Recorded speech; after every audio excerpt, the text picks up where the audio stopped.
Adventure 1. The Adventure of Wisteria Lodge. Chapter 1. The Singular Experience of Mr. John Scott Eccles. I find it recorded in my notebook that it was a bleak and windy day towards the end of March in the year 1892.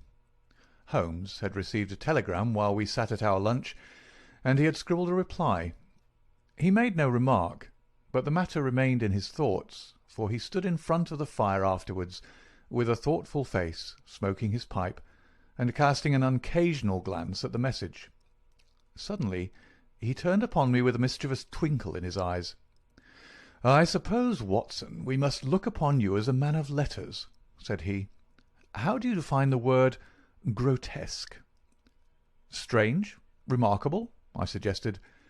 He shook his head at my definition. "There is surely something more than that," said he.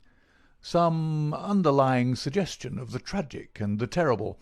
If you cast your mind back to some of those narratives with which you have afflicted a long-suffering public, you will recognize how often the grotesque has deepened into the criminal. Think of that little affair of the red-headed men. That was grotesque enough in the outset, and yet it ended in a desperate attempt at robbery. Or again, there was that most grotesque affair of the 5 orange pips, which led straight to a murderous conspiracy. The word puts me on the alert." "Have you it there?" I asked. He read the telegram aloud. "Have just had most incredible and grotesque experience. May I consult you? Scott Eccles, Post Office, Charing Cross." "Man or a woman?" I asked. "Oh, man, of course. No woman would ever send a reply-paid telegram. She would have come." "Will you see him?" "My dear Watson, you know how bored I have been since we locked up Colonel Carruthers. My mind is like a racing engine, tearing itself to pieces because it is not connected up with the work for which it was built. Life is commonplace. The papers are sterile. Audacity and romance seem to have passed forever from the criminal world. Can you ask me, then, whether I am ready to look into any new problem, however trivial it may prove? But here, unless I am mistaken, is our client." A measured step was heard upon the stairs, and a moment later a stout, tall, grey-whiskered, and solemnly respectable person was ushered into the room. His life history was written in his heavy features and pompous manner. From his spats to his gold-rimmed spectacles, he was a conservative, a churchman, a good citizen, orthodox and conventional to the last degree. But some amazing experience had disturbed his native composure, and left its traces in his bristling hair, his flushed, angry cheeks, and his flurried, excited manner. He plunged instantly into his business. "I have had a most singular and unpleasant experience, Mr. Holmes," said he. "Never in my life have I been placed in such a situation. It is most improper, most outrageous. I must insist upon some explanation." He swelled and puffed in his anger. "Pray sit down, Mr. Scott Eccles," said Holmes in a soothing voice. "May I ask, in the first place, why you came to me at all?" "Well, sir, it did not appear to be a matter which concerned the police.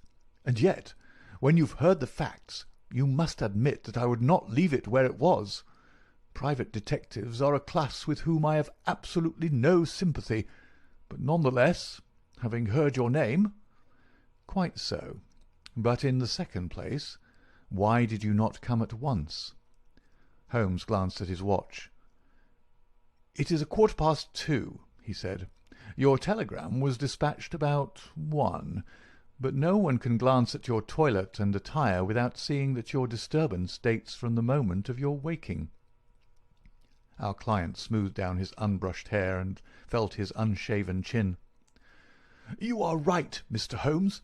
I never gave a thought to my toilet. I was only too glad to get out of such a house. But I have been running round making inquiries before I came to you.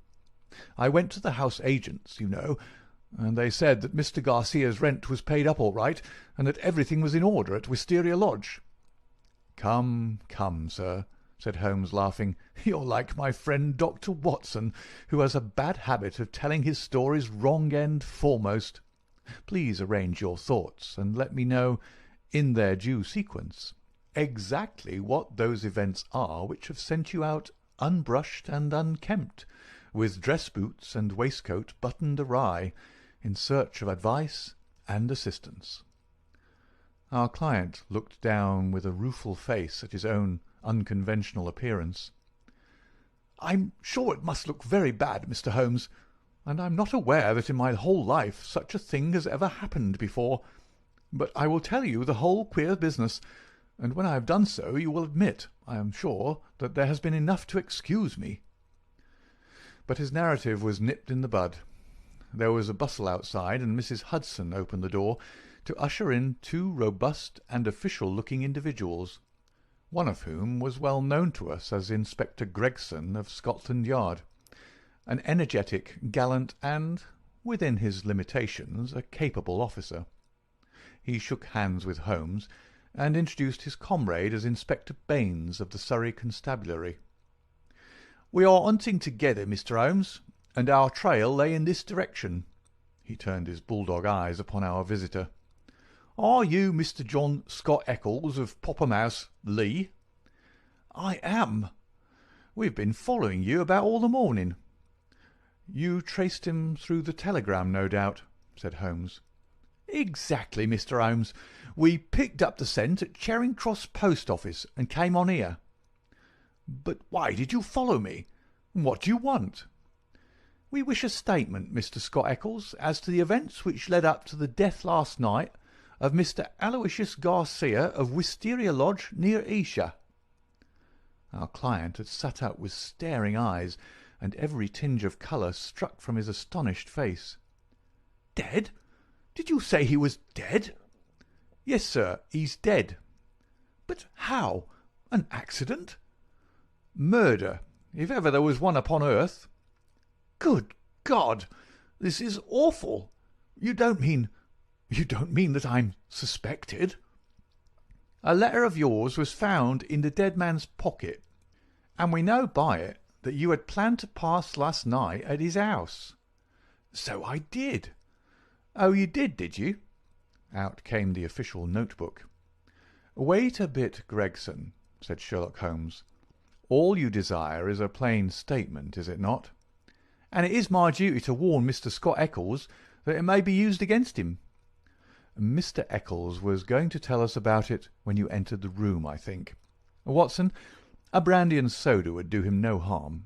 Now, sir, I suggest that you take no notice of this addition to your audience, and that you proceed with your narrative exactly as you would have done had you never been interrupted." Our visitor had gulped off the brandy, and the colour had returned to his face. With a dubious glance at the inspector's notebook, he plunged at once into his extraordinary statement. "I am a bachelor," said he, "and, being of a sociable turn, I cultivate a large number of friends. Among these are the family of a retired brewer called Melville, living at Albemarle Mansion, Kensington. It was at his table that I met some weeks ago a young fellow named Garcia. He was, I understand, of Spanish descent, and connected in some way with the embassy. He spoke perfect English, was pleasing in his manners, and as good-looking a man as ever I saw in my life. In some way we struck up quite a friendship, this young fellow and I. He seemed to take a fancy to me from the first, and within 2 days of our meeting he came to see me at Lee. One thing led to another, and it ended in his inviting me out to spend a few days at his house, Wisteria Lodge, between Esher and Oxshott. Yesterday evening I went to Esher to fulfil this engagement. He had described his household to me before I went there. He lived with a faithful servant, a countryman of his own, who looked after all his needs. This fellow could speak English and did his housekeeping for him. Then there was a wonderful cook, he said, a half-breed whom he had picked up in his travels, who could serve an excellent dinner. I remember that he remarked what a queer household it was to find in the heart of Surrey, and that I agreed with him, though it has proved a good deal queerer than I thought. I drove to the place, about 2 miles on the south side of Esher. The house was a fair-sized one, standing back from the road with a curving drive which was banked with high, evergreen shrubs. It was an old, tumble-down building in a crazy state of disrepair. When the trap pulled up on the grass-grown drive in front of the blotched and weather-stained door, I had doubts as to my wisdom in visiting a man whom I knew so slightly. He opened the door himself, however, and greeted me with a great show of cordiality. I was handed over to the manservant, a melancholy, swarthy individual, who led the way, my bag in his hand, to my bedroom. The whole place was depressing. Our dinner was tete-a-tete, and though my host did his best to be entertaining, his thoughts seemed to continually wander, and he talked so vaguely and wildly that I could hardly understand him. He continually drummed his fingers on the table, gnawed his nails, and gave other signs of nervous impatience. The dinner itself was neither well served nor well cooked, and the gloomy presence of the taciturn servant did not help to enliven us. I can assure you that many times in the course of the evening I wished that I could invent some excuse which would take me back to Lee. One thing comes back to my memory which may have a bearing upon the business that you two gentlemen are investigating. I thought nothing of it at the time. Near the end of dinner a note was handed in by the servant. I noticed that after my host had read it, he seemed even more distrait and strange than ever. He gave up all pretence at conversation and sat smoking endless cigarettes, lost in his own thoughts. But he made no remark as to the contents. About 11, I was glad to go to bed. Some time later, Garcia looked in at my door. The room was dark at the time, and asked me if I had rung. I said I had not. He apologized for having disturbed me so late, saying that it was nearly 1 o'clock. I dropped off after this and slept soundly all night. And now I come to the amazing part of my tale.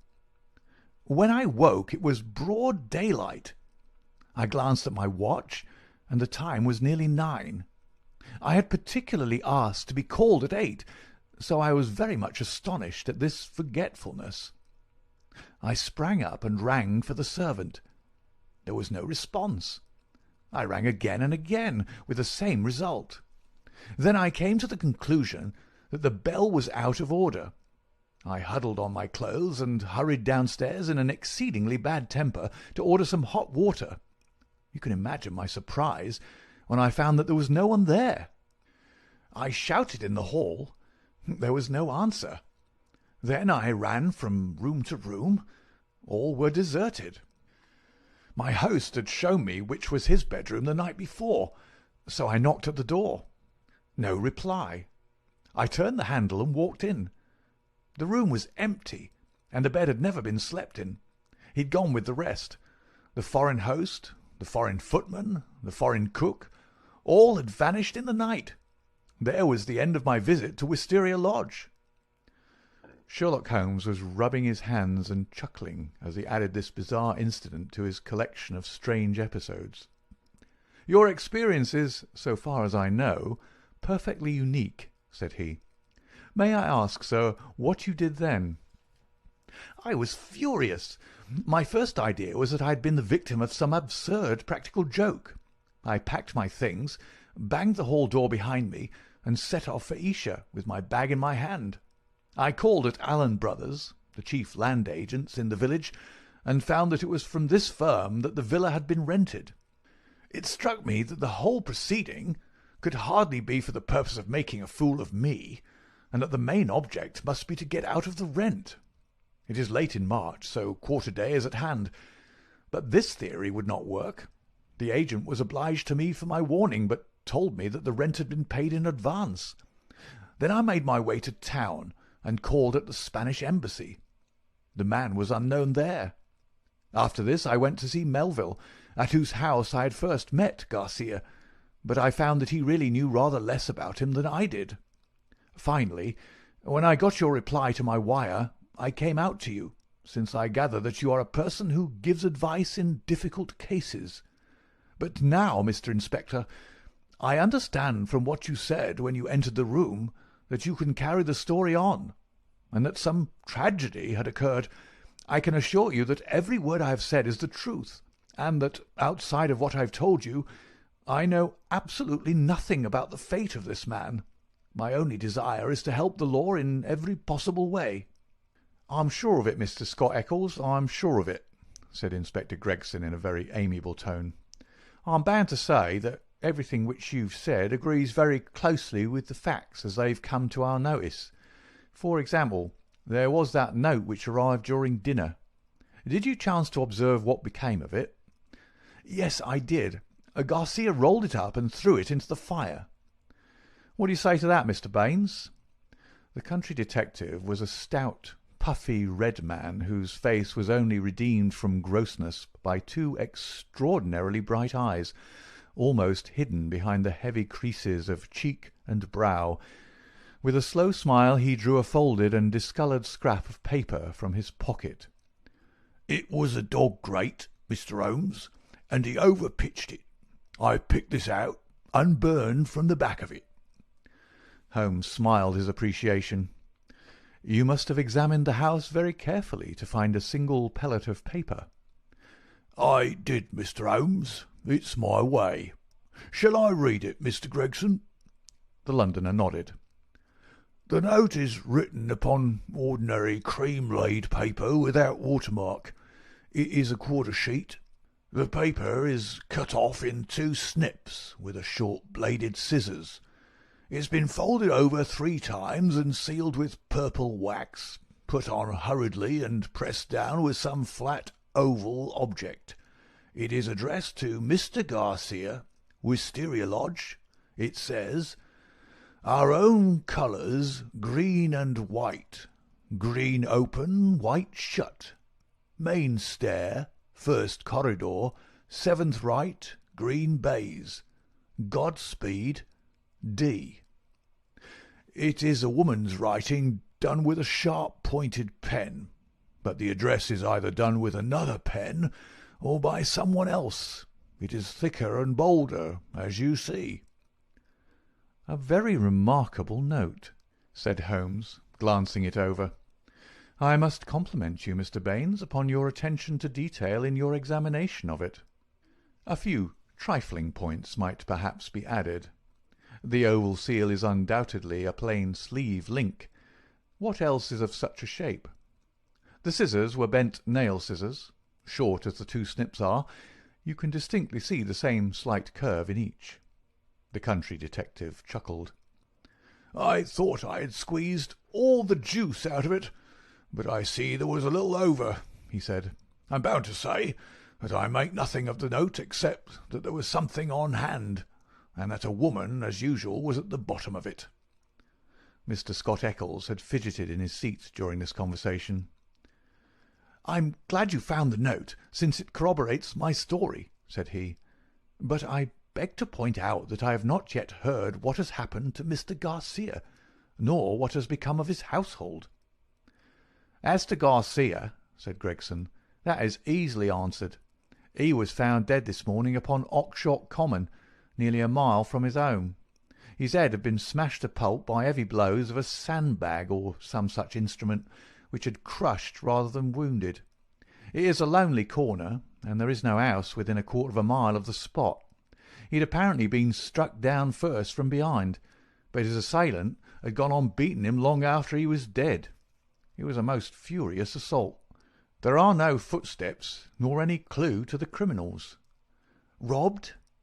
"No, there was no attempt at robbery." "This is very painful and terrible," said Mr. Scott Eccles in a querulous voice. "But it is really uncommonly hard on me. I had nothing to do with my host going off upon a nocturnal excursion and meeting so sad an end. How do I come to be mixed up with the case?" "Very simple, sir," Inspector Baines answered. "The only document found in the pocket of the deceased was a letter from you saying that you would be with him on the night of his death. It was the envelope of this letter which gave us the dead man's name and address. It was after 9 this morning when we reached his house and found neither you nor anyone else inside it. I wired to Mr. Gregson to run you down in London while he examined Wisteria Lodge. Then I came into town, joined Mr. Gregson, and here we are." "I think now," said Gregson, rising, "we had best put this matter into an official shape. You'll come round with us to the station, Mr. Scott Eccles, and let us have your statement in writing." "Certainly, I will come at once. But I retain your services, Mr. Holmes.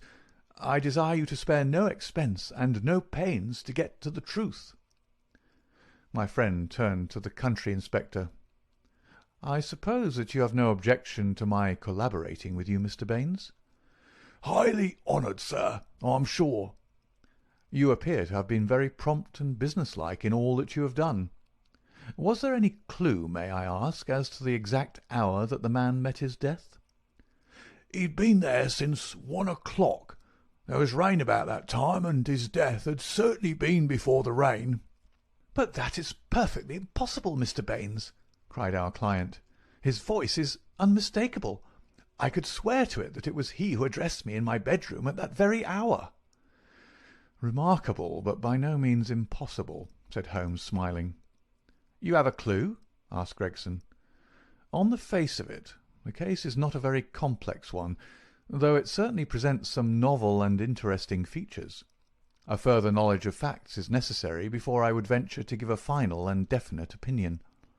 By the way, Mr. Baines, did you find anything remarkable besides this note in your examination of the house?" The detective looked at my friend in a singular way. "There were," said he, "one or two very remarkable things. Perhaps when I've finished at the police station you would care to come out and give me your opinion of them." "I am entirely at your service," said Sherlock Holmes, ringing the bell. "You will show these gentlemen out, Mrs. Hudson, and kindly send the boy with this telegram. He's to pay a 5-shilling reply." We sat for some time in silence after our visitors had left. Holmes smoked hard, with his brows drawn down over his keen eyes, and his head thrust forward in the eager way characteristic of the man. "Well, Watson," he asked, turning suddenly upon me, "what do you make of it?" "I can make nothing of this mystification of Scott Eccles." "But the crime?" "Well, taken with the disappearance of the man's companions, I should say that they were in some way concerned in the murder and fled from justice." "That is certainly a possible point of view. On the face of it, you must admit, however, that it is very strange that his 2 servants should have been in a conspiracy against him and should have attacked him on the one night when he had a guest. They had him alone at their mercy every other night in the week." "Then why did they fly?" "Quite so. Why did they fly? There is a big fact. Another big fact is the remarkable experience of our client, Scott Eccles. Now, my dear Watson, is it beyond the limits of human ingenuity to furnish an explanation which would cover both of these big facts? If it were one which would also admit of the mysterious note, with its very curious phraseology, why, then it would be worth accepting as a temporary hypothesis. If the fresh facts which come to our knowledge all fit themselves into the scheme, then our hypothesis may gradually become a solution." "But what is our hypothesis?" Holmes leaned back in his chair with half-closed eyes. "You must admit, my dear Watson, that the idea of a joke is impossible. There were grave events afoot, as the sequel showed, and the coaxing of Scott Eccles to Wisteria Lodge had some connection with them." "But what possible connection?" "Let us take it link by link. There is, on the face of it, something unnatural about this strange and sudden friendship between the young Spaniard and Scott Eccles. It was the former who forced the pace.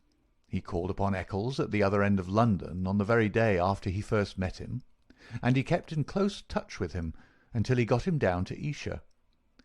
Now what did he want with Eccles? What could Eccles supply? I see no charm in the man. He is not particularly intelligent, not a man likely to be congenial to a quick-witted Latin. Why then was he picked out from all the other people whom Garcia met as particularly suited to his purpose? Has he any one outstanding quality? I say that he has. He is the very type of conventional British respectability, and the very man as a witness to impress another Briton. You saw yourself how neither of the inspectors dreamed of questioning his statement, extraordinary as it was. But what was he to witness? Nothing, as things turned out, but everything, had they gone another way. That is how I read the matter. I see. He might have proved an alibi. Exactly, my dear Watson. He might have proved an alibi. We will suppose, for argument's sake, that the household of Wisteria Lodge are confederates in some design.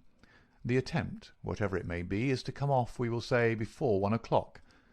By some juggling of the clocks, it is quite possible that they may have got Scott Eccles to bed earlier than he thought. But in any case, it is likely that when Garcia went out of his way to tell him that it was 1, it was really not more than 12.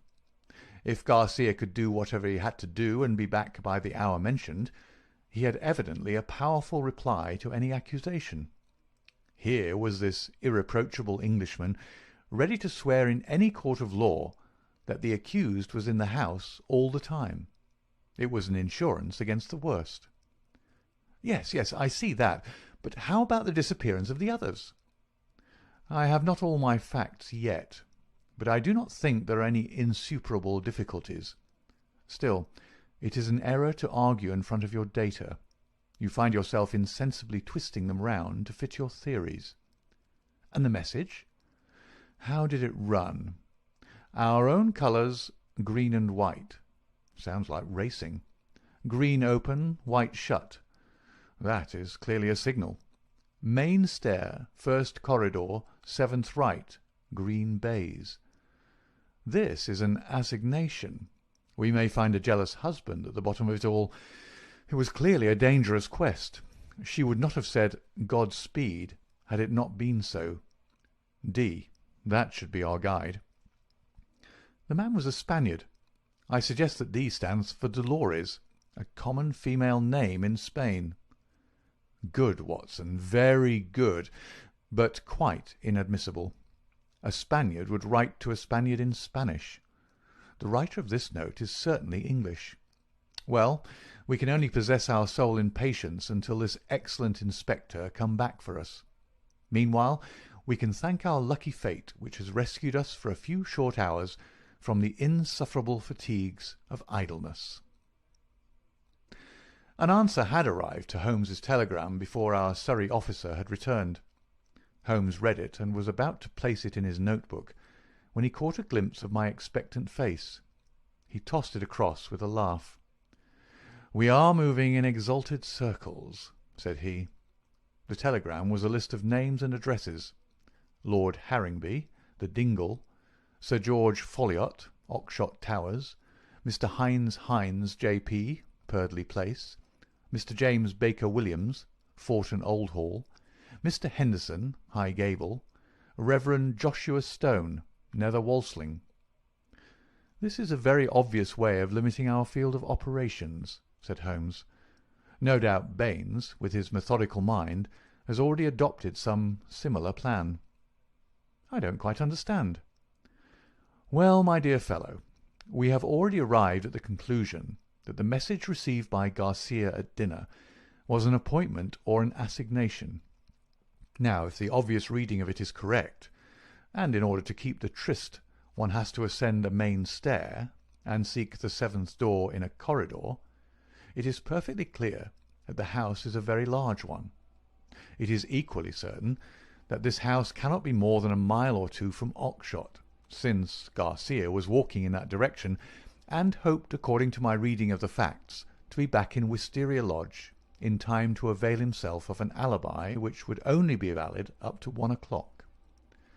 As the number of large houses close to Oxshott must be limited, I adopted the obvious method of sending to the agents mentioned by Scott Eccles and obtaining a list of them. Here they are in this telegram, and the other end of our tangled skein must lie among them. It was nearly 6 o'clock before we found ourselves in the pretty Surrey village of Esher, with Inspector Baines as our companion. Holmes and I had taken things for the night and found comfortable quarters at the Bull. Finally we set out in the company of the detective on our visit to Wisteria Lodge. It was a cold, dark March evening, with a sharp wind and the fine rain beating upon our faces. A fit setting for the wild common over which our road passed, and the tragic goal to which it led us. Chapter 2. The Tiger of San Pedro. A cold and melancholy walk of a couple of miles brought us to a high wooden gate which opened into a gloomy avenue of chestnuts. The curved and shadowed drive led us to a low, dark house, pitch black against a slate-coloured sky. From the front window upon the left of the door there peeped a glimmer of a feeble light. "There's a constable in possession," said Baines. "I'll knock at the window." He stepped across the grass plot and tapped with his hand on the pane. Through the fogged glass I dimly saw a man spring up from a chair beside the fire and heard a sharp cry from within the room. An instant later a white-faced, hard-breathing policeman had opened the door, the candle wavering in his trembling hand. "What's the matter, Walters?" asked Baines sharply. The man mopped his forehead with his handkerchief and gave a long sigh of relief. "I'm glad you've come, sir. It's been a long evening, and I don't think my nerve is as good as it was." "Your nerve, Walters? I should not have thought you had a nerve in your body." "Well, sir, it's this lonely, silent house and the queer thing in the kitchen. Then when you tapped at the window I thought it had come again." "That what had come again?" "The devil, sir. For all I know it was at the window." "What was at the window, and when?" "It was just about 2 hours ago. The light was just fading. I was sitting reading in the chair. I don't know what made me look up, but there was a face looking in at me through the lower pane. Lord, sir, what a face it was! I'll see it in my dreams." "Tut, tut, Waters. This is not talk for a police constable." "I know, sir, I know, but it shook me, sir, and there's no use to deny it. It wasn't black, sir, nor was it white, nor any colour that I know, but a kind of queer shade, like clay with a splash of milk in it. Then there was the size of it. It was twice yours, sir. And the look of it, the great staring goggle eyes, and the line of white teeth like a hungry beast. I tell you, sir, I couldn't move a finger, nor get my breath, till it whisked away and it was gone. Out I ran, and through the shrubbery, but thank God there was no one there." "If I didn't know you were a good man, Walters, I should put a black mark against you for this. If it were the devil himself, a constable on duty should never thank God that he could not lay his hands upon him. I suppose the whole thing is not a vision and a touch of nerves." "That at least is very easily settled," said Holmes, lighting his little pocket lantern. "Yes," he reported after a short examination of the grass bed, "a number 12 shoe, I should say. If he was all on the same scale as his foot, he must certainly have been a giant." "What became of him?" "He seems to have broken through the shrubbery and made for the road." "Well," said the inspector with a grave and thoughtful face, "whoever he may have been, and whatever he may have wanted, he's gone for the present, and we have more immediate things to attend to. Now, Mr. Holmes, with your permission, I will show you round the house." The various bedrooms and sitting rooms had yielded nothing to a careful search. Apparently the tenants had brought little or nothing with them, and all the furniture down to the smallest details had been taken over with the house. A good deal of clothing, with the stamp of Marks and Co., High Holborn, had been left behind. Telegraphic inquiries had been already made which showed that Marks knew nothing of his customer, save that he was a good payer. Odds and ends, some pipes, a few novels, 2 of them in Spanish, an old-fashioned pin-fire revolver, and a guitar were among the personal property. "Nothing in all this," said Baines, stalking, candle in hand, from room to room. But now, Mr. Holmes, I invite your attention to the kitchen." It was a gloomy, high-ceilinged room at the back of the house, with a straw litter in one corner which served apparently as a bed for the cook. The table was piled with half-eaten dishes and dirty plates, the debris of last night's dinner. "Look at this," said Baines. "What do you make of it?" He held up his candle before an extraordinary object, which stood at the back of the dresser. It was so wrinkled and shrunken and withered that it was difficult to say what it might have been. One could but say that it was black and leathery, and that it bore some resemblance to a dwarfish human figure. At first, as I examined it, I thought that it was a mummified negro baby, and then it seemed a very twisted and ancient monkey. Finally, I was left in doubt as to whether it was animal or human. A double band of white shells were strung around the centre of it. "Very interesting, very interesting indeed," said Holmes, peering at this sinister relic. "Anything more?" In silence, Baines led the way to the sink and held forward his candle. The limbs and body of some large white bird, torn savagely to pieces with the feathers still on, were littered all over it. Holmes pointed to the wattles on the severed head. "A white cock," said he. "Most interesting. It is really a very curious case." But Mr. Baines had kept his most sinister exhibit to the last. From under the sink he drew a zinc pail which contained a quantity of blood. Then from the table he took a platter heaped with small pieces of charred bone. "Something has been killed and something has been burned. We raked all these out of the fire. We had a doctor in this morning. He says that they are not human." Holmes smiled and rubbed his hands. "I must congratulate you, Inspector, on handling so distinctive and instructive a case. Your powers, if I may say so without offence, seem superior to your opportunities." Inspector Baines's small eyes twinkled with pleasure. "You're right, Mr. Holmes. We stagnate in the provinces. A case of this sort gives a man a chance, and I hope that I shall take it. What do you make of these bones?" "A lamb, I should say, or a kid." "And the white cock?" "Curious, Mr. Baines. Very curious. I should say almost unique." "Yes, sir. There must have been some very strange people with some very strange ways in this house. One of them is dead.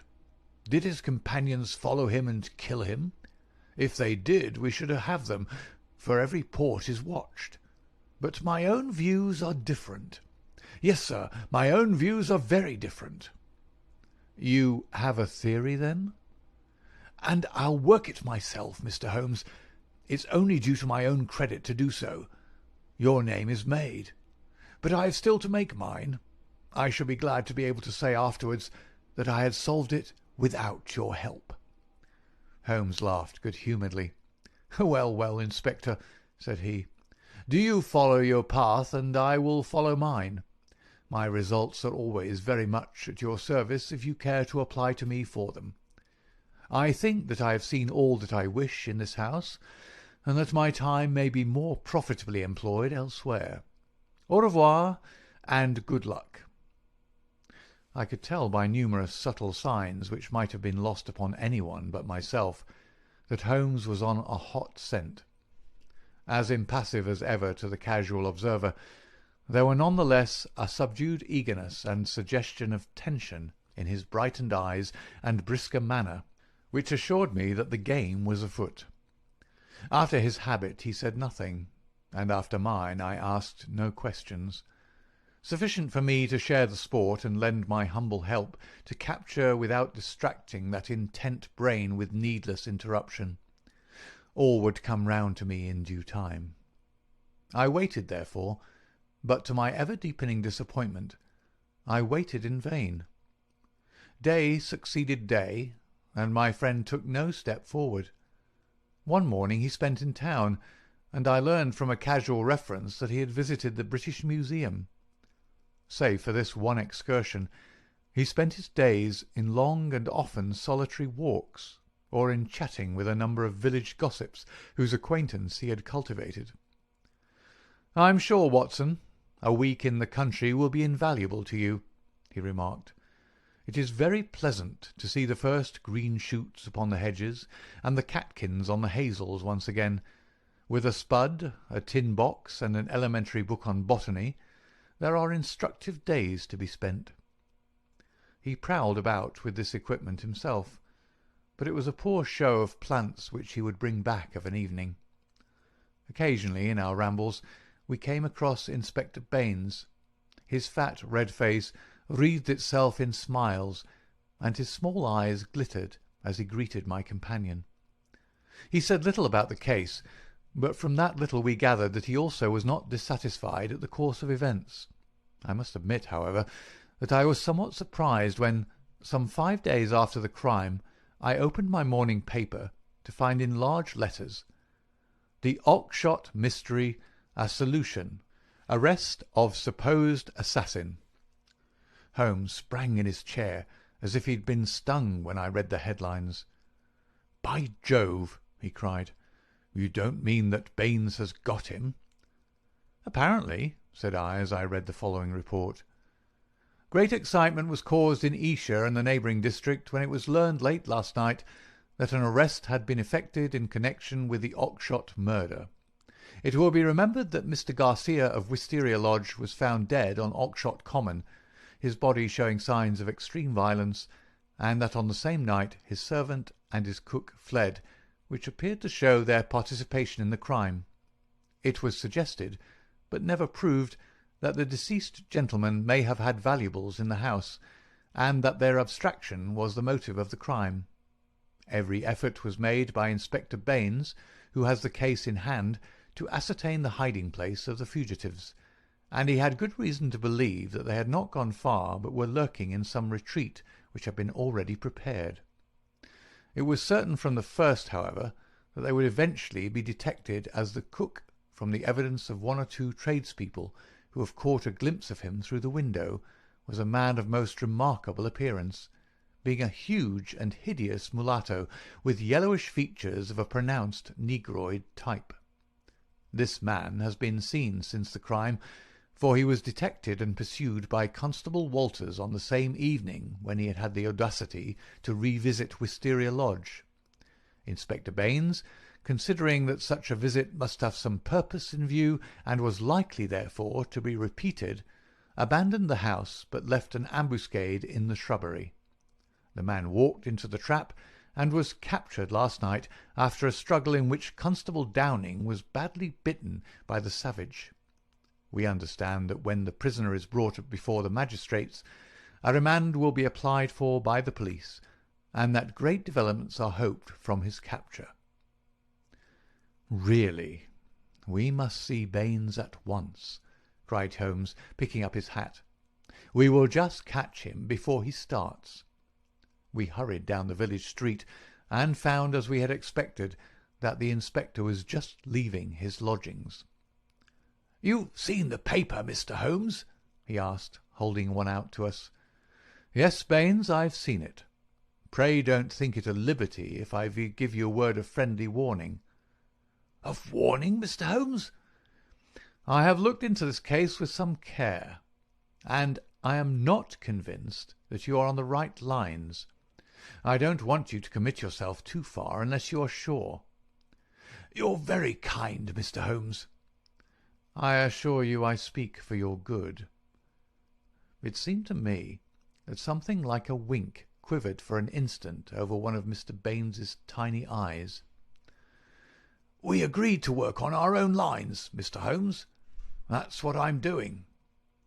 "Oh, very good," said Holmes. "Don't blame me." "No, sir.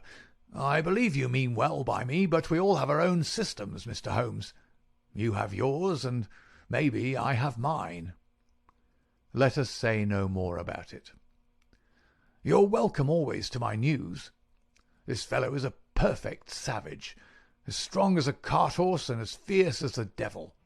He chewed Downing's thumb nearly off before they could master him, He hardly speaks a word of English, and we can get nothing out of him but grunts." "And you think you have evidence that he murdered his late master?" "I didn't say so, Mr. Holmes. I didn't say so. We all have our little ways. You try yours, and I will try mine. That's the agreement." Holmes shrugged his shoulders as we walked away together. "I can't make the man out. He seems to be riding for a fall. Well, as he says, we must each try our own way and see what comes of it. But there's something in Inspector Baines which I can't quite understand." "Just sit down in that chair, Watson," said Sherlock Holmes when we had returned to our apartment at the Bull. "I want to put you in touch with the situation, as I may need your help tonight. Let me show you the evolution of this case, so far as I have been able to follow it. Simple as it has been in its leading features, it has none the less presented surprising difficulties in the way of an arrest. There are gaps in that direction which we may have to still fill. We still go back to the note which was handed in to Garcia upon the evening of his death. We may put aside this idea of Baines's, that Garcia's servants were concerned in the matter. The proof of this lies in the fact that it was he who had arranged for the presence of Scott Eccles, which could only have been done for the purpose of an alibi. It was Garcia, then, who had an enterprise, and apparently a criminal enterprise, in hand that night in the course of which he met his death. I say criminal, because only a man with a criminal enterprise desires to establish an alibi. Who, then, is most likely to have taken his life? Surely the person against whom the criminal enterprise was directed. So far it seems to me that we are on safe ground. We can now see a reason for the disappearance of Garcia's household. They were all confederates in the same unknown crime. If it came off when Garcia returned, any possible suspicion would be warded off by the Englishman's evidence, and all would be well. But the attempt was a dangerous one, and if Garcia did not return by a certain hour, it was probable that his own life had been sacrificed. It had been arranged, therefore, that in such a case his two subordinates were to make for some prearranged spot where they could escape investigation and be in a position afterwards to renew their attempt. That would fully explain the facts, would it not? The whole inexplicable tangle seemed to straighten out before me. I wondered, as I always did, how it had not been obvious to me before. But why should one servant return? We can imagine that in the confusion of flight, something precious, something which he could not bear to part with, had been left behind. That would explain his persistence, would it not? Well, what is the next step? The next step is the note received by Garcia at the dinner. It indicates a confederate at the other end. Now, where was the other end? I have already shown you that it could only lie in some large house, and that the number of large houses is limited. My first days in this village were devoted to a series of walks in which, in the intervals of my botanical researches, I made a reconnaissance of all the large houses and an examination of the family history of the occupants. One house, and only one, riveted my attention. It is the famous old Jacobean Grange of High Gable, 1 mile on the farther side of Oxshott and less than half a mile from the scene of the tragedy. The other mansions belong to prosaic and respectable people who live far aloof from romance. But Mr. Henderson of High Gable was by all accounts a curious man to whom curious adventures might befall. I concentrated my attention, therefore, upon him and his household.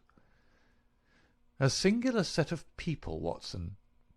The man himself the most singular of them all.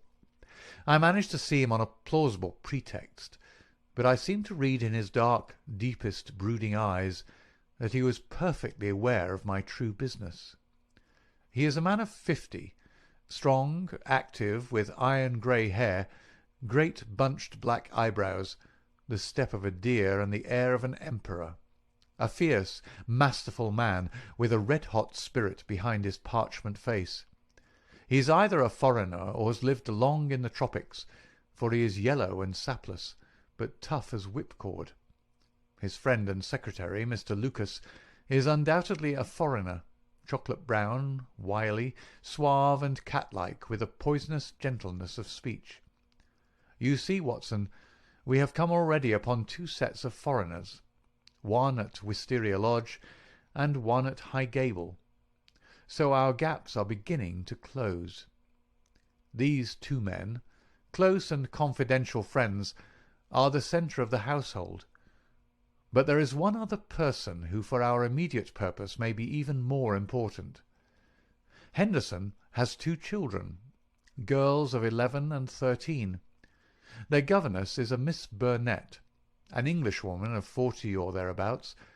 There is also one confidential manservant.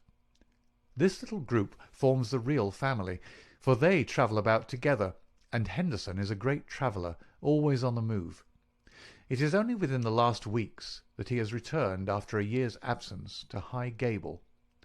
I may add that he is enormously rich, and whatever his whims may be he can very easily satisfy them. For the rest, his house is full of butlers, footmen, maidservants, and the usual overfed, underworked staff of a large English country house.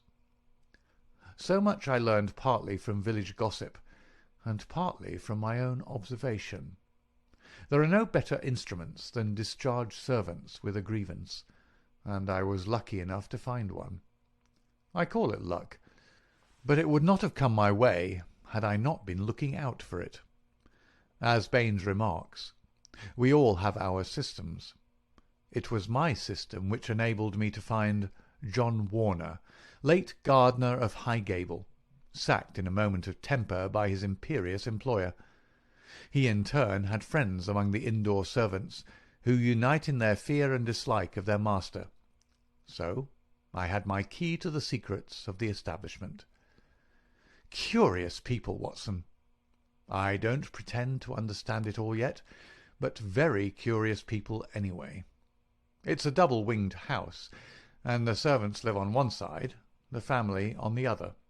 There's no link between the two, save for Henderson's own servant, who serves the family's meals. Everything is carried to a certain door, which forms the one connection. Governess and children hardly go out at all except into the garden. Henderson never by any chance walks alone. His dark secretary is like his shadow. The gossip among the servants is that their master is terribly afraid of something. "Sold his soul to the devil in exchange for money," says Warner, "and expects his creditor to come up and claim his own." Where they came from or who they are, nobody has an idea. They are very violent. Twice Henderson has lashed at folk with his dog-whip, and only his long purse and heavy compensation have kept him out of the courts. Well now, Watson, let us judge the situation by this new information. We may take it that the letter came out of this strange household and was an invitation to Garcia to carry out some attempt which had already been planned. Who wrote the note? It was someone within the citadel, and it was a woman. Who then but Miss Burnett, the governess? All our reasoning seems to point that way. At any rate, we may take it as a hypothesis and see what consequences it would entail. I may add that Miss Burnett's age and character make it certain that my first idea that there might be a love interest in our story is out of the question. If she wrote the note, she was presumably the friend and confederate of Garcia.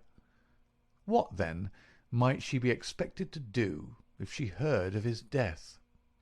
If he met it in some nefarious enterprise, her lips might be sealed. Still, in her heart she must retain bitterness and hatred against those who had killed him, and would presumably help so far as she could to have revenge upon them. Could we see her, then, and try to use her? That was my first thought. But now we come to a sinister fact. Miss Burnett has not been seen by any human eye since the night of the murder. From that evening she has utterly vanished. Is she alive? Has she perhaps met her end on the same night as the friend whom she had summoned? Or is she merely a prisoner? There is the point which we still have to decide. You will appreciate the difficulty of the situation, Watson. There is nothing upon which we can apply for a warrant. Our whole scheme might seem fantastic if laid before a magistrate. The woman's disappearance counts for nothing, since in that extraordinary household any member of it might be invisible for a week. And yet she may at the present moment be in danger of her life. All I can do is to watch the house and leave my agent Warner on guard at the gates. We can't let such a situation continue. If the law can do nothing, we must take the risk ourselves. What do you suggest? I know which is her room. It is accessible from the top of an outhouse. My suggestion is that you and I go tonight and see if we can strike at the very heart of the mystery. It was not, I must confess, a very alluring prospect. The old house with its atmosphere of murder, the singular and formidable inhabitants, the unknown dangers of the approach, and the fact that we were putting ourselves legally in a false position, all combined to damp my ardour. But there was something in the ice-cold reasoning of Holmes which made it impossible to shrink from any adventure which he might recommend. One knew that thus, and only thus, could a solution be found. I clasped his hand in silence, and the die was cast. But it was not destined that our investigation should have so adventurous an ending. It was about 5 o'clock, and the shadows of the March evening were beginning to fall, when an excited rustic rushed into our room. "They've gone, Mr. Holmes. They went by the last train. The lady broke away, and I've got her in a cab downstairs." "Excellent, Warner," cried Holmes, springing to his feet. "Watson, the gaps are closing rapidly." In the cab was a woman, half collapsed from nervous exhaustion. She bore upon her aquiline and emaciated face the traces of some recent tragedy. Her head hung listlessly upon her breast, but as she raised it and turned her dull eyes upon us, I saw that her pupils were dark dots in the centre of the broad grey iris. She was drugged with opium. "I watched at the gate, same as you advised, Mr. Holmes," said our emissary, the discharged gardener. "When the carriage came out, I followed it to the station. She was like one walking in her sleep, but when they tried to get her into the train, she came to life and struggled. They pushed her into the carriage. She fought her way out again. I took her part, got her in a cab, and here we are. I shan't forget the face at the carriage window as I led her away. I'd have a short life if I'd his way, the black-eyed, scowling yellow devil." We carried her upstairs, laid her on the sofa, and a couple of cups of the strongest coffee soon cleared her brain from the mists of the drug. Baines had been summoned by Holmes, and the situation rapidly explained to him. "Why, sir, you've got me the very evidence I want," said the inspector warmly, shaking my friend by the hand. "I was on the same scent as you from the first." "What? You were after Henderson?" "Why, Mr. Holmes, when you were crawling in the shrubbery at High Gable, I was up one of the trees in the plantation and saw you down below.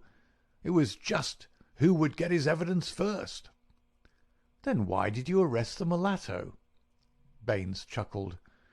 "I was sure Henderson, as he calls himself, felt that he was suspected, and that he would lie low and make no move so long as he thought he was in any danger. I arrested the wrong man to make him believe that our eyes were off him.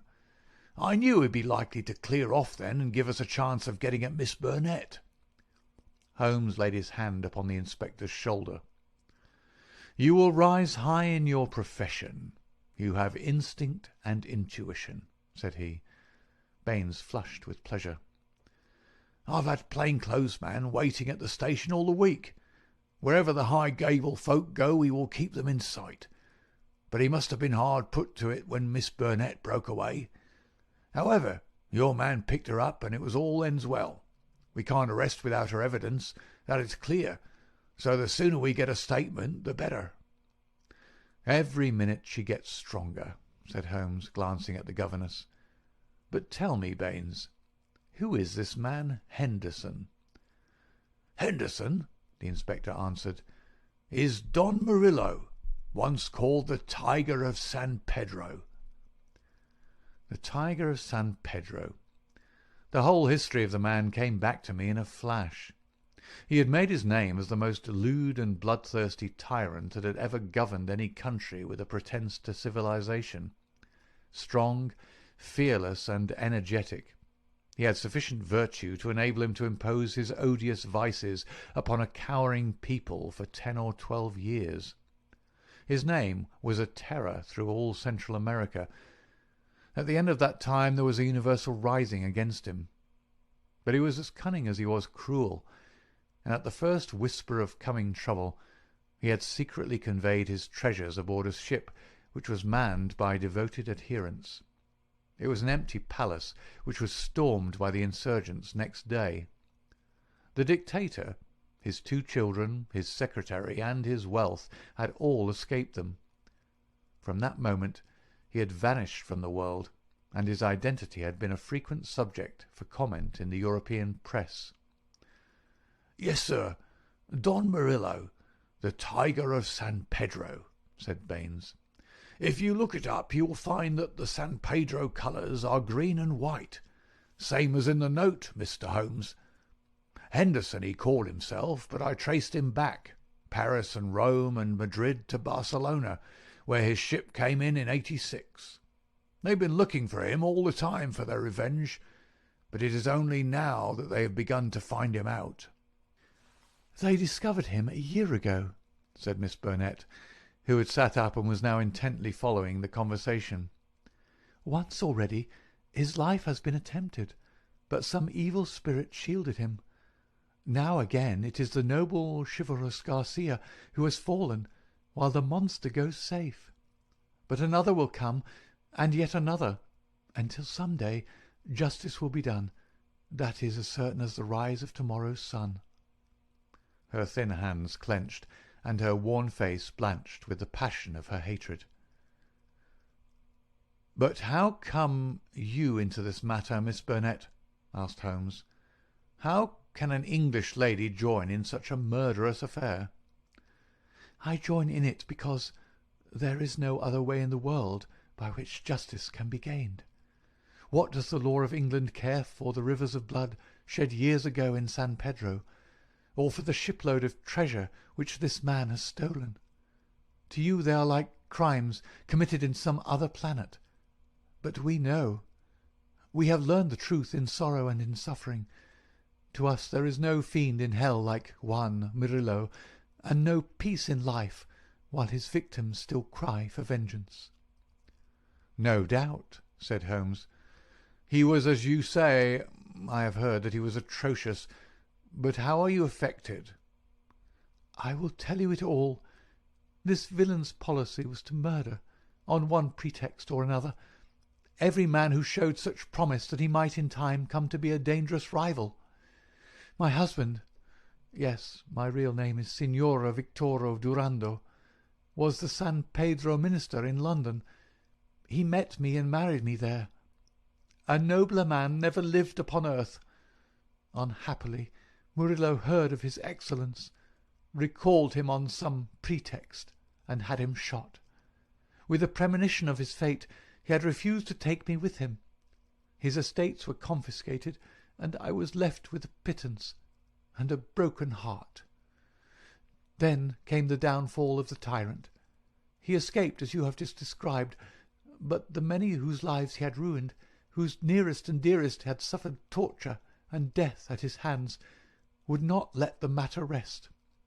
They banded themselves into a society which should never be dissolved until the work was done. It was my part, after we had discovered in the transformed Henderson the fallen despot, to attach myself to his household, and keep the others in touch with his movements. This I was able to do by securing the position of governess in his family. He little knew that the woman who faced him at every meal was the woman whose husband he had hurried at an hour's notice into eternity. I smiled on him, did my duty to his children, and bided my time. An attempt was made in Paris and failed. We zigzagged swiftly here and there over Europe to throw off the pursuers, and finally returned to this house, which he had taken upon his first arrival in England. But here also the ministers of justice were waiting. Knowing that he would return there, Garcia, who is the son of the former highest dignitary in San Pedro, was waiting with 2 trusty companions of humble station, all 3 fired with the same reasons for revenge. He could do little during the day, for Murillo took every precaution, and never went out save with his satellite Lucas, or Lopez, as he was known in the days of his greatness. At night, however, he slept alone, and the avenger might find him. On a certain evening which had been prearranged, I sent my friend final instructions, for the man was forever on the alert, and continually changed his room. I was to see that the doors were open, and the signal of a green or white light in a window which faced the drive was to give notice if all was safe, or if the attempt had better be postponed. But everything went wrong with us. In some way I had excited the suspicion of Lopez the secretary. He crept up behind me and sprang upon me just as I had finished the note. He and his master dragged me to my room and held judgment upon me as a convicted traitress. Then and there they would have plunged their knives into me could they have seen how to escape the consequences of the deed. Finally, after much debate, they concluded that my murder was too dangerous, but they determined to get rid forever of Garcia. They had gagged me, and Murillo twisted my arm around until I gave him the address. I swear that he might have twisted it off had I understood what it would mean to Garcia. Lopez addressed the note which I had written, sealed it with his sleeve link, and sent it by the hand of the servant, Jose. How they murdered him I do not know, save that it was Murillo's hand who struck him down, for Lopez had remained to guard me. I believe he must have waited among the gorse bushes through which the path winds, and struck him down as he passed. At first they were of a mind to let him enter the house and to kill him as a detected burglar, but they argued that if they were mixed up in an inquiry with their own identity would at once be publicly disclosed, and they would be open to further attacks. With the death of Garcia, the pursuit might cease, since such a death might frighten others from the task. All would now have been well for them, had it not been for my knowledge of what they had done. I have no doubt that there were times when my life hung in the balance. I was confined to my room, terrorized by the most horrible threats, cruelly ill-used to break my spirit. See this stab on my shoulder, and the bruises from the end to end of my arms, and a gag was thrust into my mouth on the one occasion when I tried to call from the window. For 5 days this cruel imprisonment continued, with hardly enough food to hold body and soul together. This afternoon a good lunch was brought me, but the moment after I took it I knew that I had been drugged. In a sort of dream I remember being half led, half carried to the carriage. In the same state I was conveyed to the train. Only then, when the wheels were almost moving, did I suddenly realize that my liberty lay in my own hands. I sprang out. They tried to drag me back, and had it not been for the help of this good man who led me to the cab, I should never have broken away. Now, thank God, I am beyond their power forever. We had all listened intently to this remarkable statement. It was Holmes who broke the silence. "Our difficulties are not over," he remarked, shaking his head. "Our police work ends, but our legal work begins." "Exactly," said I. A plausible lawyer could make it out as an act of self-defence. There may be 100 crimes in the background, but it is only on this one that they can be tried." "Come, come," said Baines cheerily. "I think better of the law than that. Self-defence is one thing.